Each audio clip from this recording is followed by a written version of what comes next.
I read a nonfiction book for this quarter called The Moon, Earth's Companion in Space by Michael D. Cole. I learned about the moon's surface, phases, and how having the moon near our planet affects us, like how we have our tides in the ocean. But I'm going to tell you the history of our moon and how we first tried to explore it. This era is commonly known as the space race. The satellite was called Sputnik, and it was launched in 1957 by the Soviet Union. Soviet Union is now modern-day Russia. This satellite orbited the Earth. The Luna 2, it was the first man-made object to reach the moon. It was also a part of the Soviet Union's space program. It crashed as intended onto the moon's surface as it took pictures of the moon and proved that the moon is reachable by spacecraft.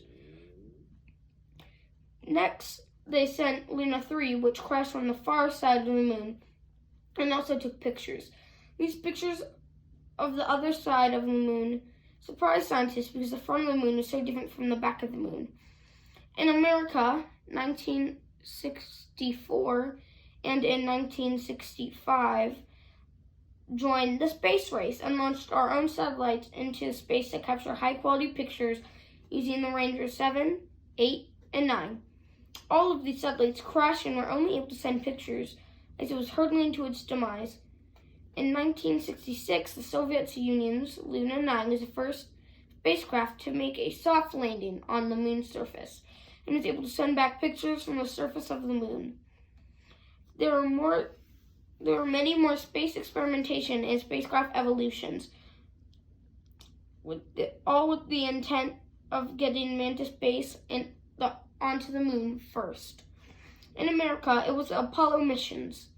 These missions are the failed and successful experiments that got man to the moon in 1969 and made America the winners of the space race.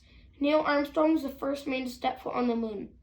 He and his crew of 6 performed many experiments on the moon, and his crew brought 849 pounds or 42 pounds of lunar rocks back to Earth.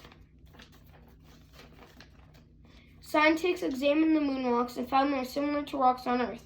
They theorized that the moon was once a meteor that hit the Earth during the Earth's molten era. The Earth spun so fast that flung the moon into Earth's gravity, and that is the way the moon is made, according to some scientists. Now I'm going to tell you about how the moon gives us tides in the ocean. Like the moon, like Earth, has its own gravitational pull that acts like a magnet to the Earth's oceans, seas, and other large bodies of water. This pull causes the waters to bulge on two sides of the Earth, one nearest to the moon and one on the other side. This effect creates ocean tides and causes high tide and low tide. Here are some facts about the moon. Did you know that the moon's orbit around the world is not circle, it's elliptical, which is more of an oval shape, and that one full orbit of the moon is 27 days and 8 hours. The moon's orbit is called a sidereal month, and that a full orbit is what we know as the waning, full, and waxing of the moon. The orbit of the moon is from one new moon to the next. It's called a synodic month.